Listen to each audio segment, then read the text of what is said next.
So, Freunde des gepflegten Wohnmobils, heute habe ich was wirklich Tolles für euch, ein Zwei-Personen-Fahrzeug. Ihr seht im Hintergrund schon einen Frankia, den werde ich euch jetzt mal zeigen.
Also wenn ihr dieses wundervolle Fahrzeug mal anschauen wollt, im Raum Augsburg, dann meldet euch.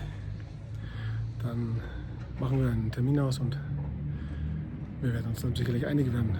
Das Fahrzeug ist perfekt, unglaublich gepflegt, innen und außen Keramik versiegelt, Hohlraum versiegelt.